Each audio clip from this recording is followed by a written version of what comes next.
Hello, everybody.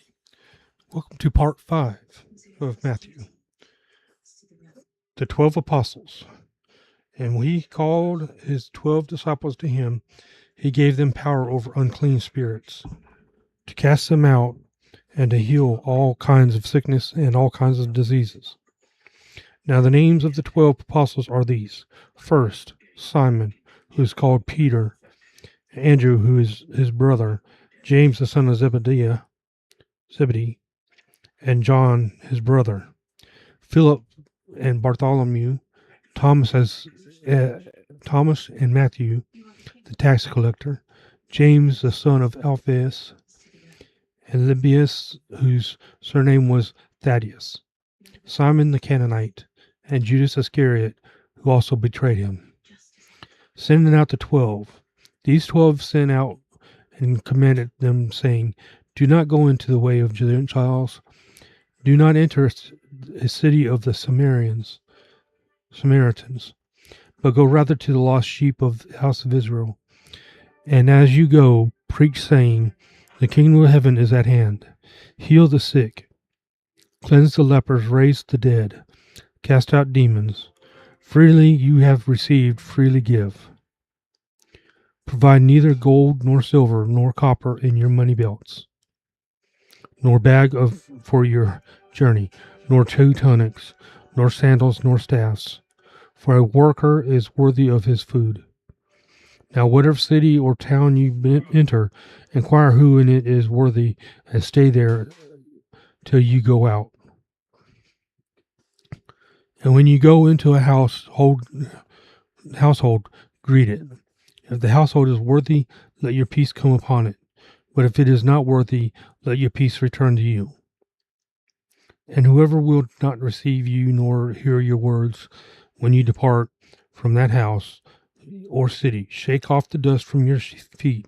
Assuredly, I say to you, it will be more tolerable for the land of Sodom and Gomorrah in the day of judgment than for that city. Persecutions are coming. Behold, I send you out as sheep in the midst of wolves. Therefore be wise as serpents and harmless as doves. But beware of men, for they will deliver you up to councils and scourge you in their synagogues. You will be brought before governors and kings for my sake, as a testimony to them and to the Gentiles. But when they deliver you up, do not worry about how or what you should speak, for it will be given to you in that hour what you should speak. For it is not you who speak, but the Spirit of your Father who speaks in you. Now brother will deliver up brother to death, and a father his child, and children will rise up against parents and cause them to be put to death. And you will be hated for all my name's sake, but he who endures to the end will be saved. When they persecute you in the city, flee to another.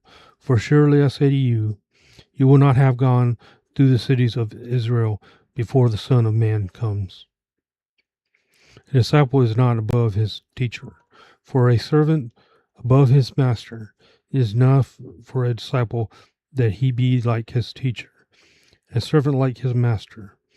They have called the master of the house of Beelzebub. At that time Jesus answered and said, I thank you, Father, Lord. Oh, hold on 1 second.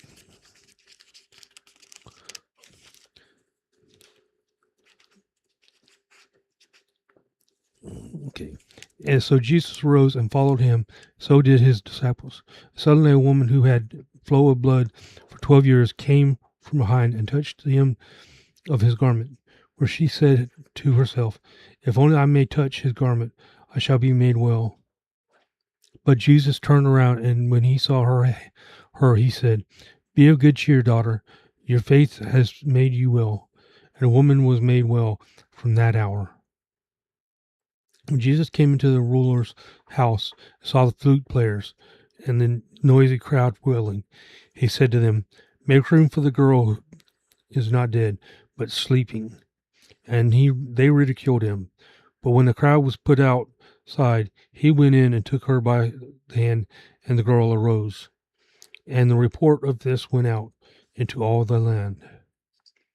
The two blind men healed. When Jesus departed from there, two blind men followed him, crying out and saying, "Oops, sorry, we're on the right one." At that time, Jesus answered and said, "I thank you, Father, Lord of heaven and earth, that you have hidden these things from the wise and prudent and have revealed them to babes. Even so, Father, for so it seemed good in your sight. All things may have been delivered to me by my Father.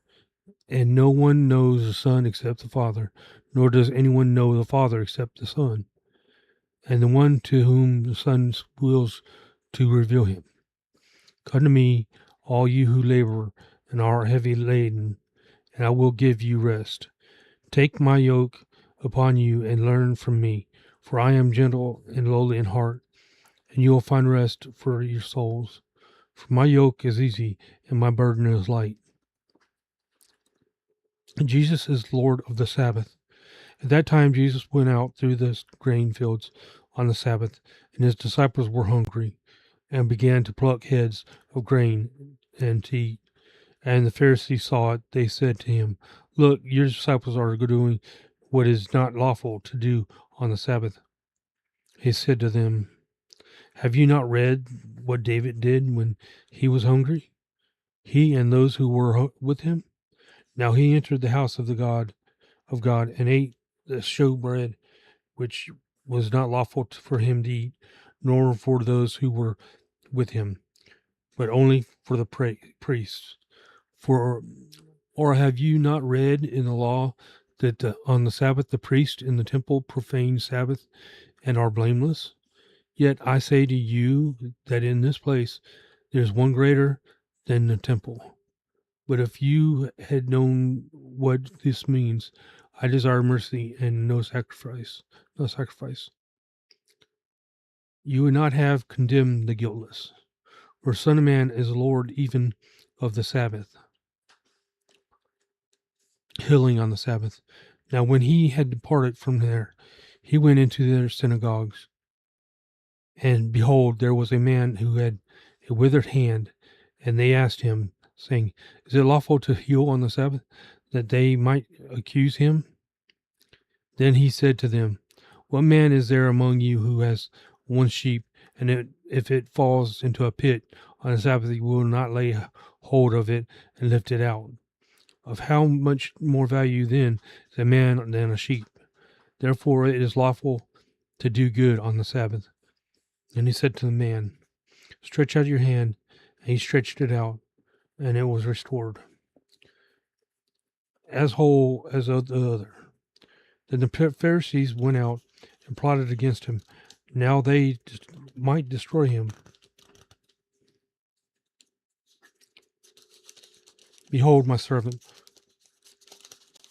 But when Jesus knew it, he withdrew from there, and a great multitude followed him, and he healed them all.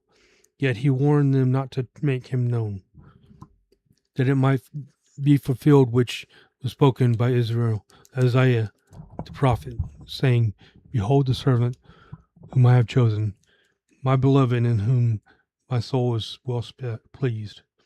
I will put my spirit upon him, and he will declare justice in the Gentiles.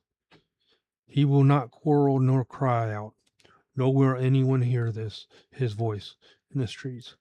A bruised reed he will not break, and a smoking flax he will not quench, till he sends forth justice to victory.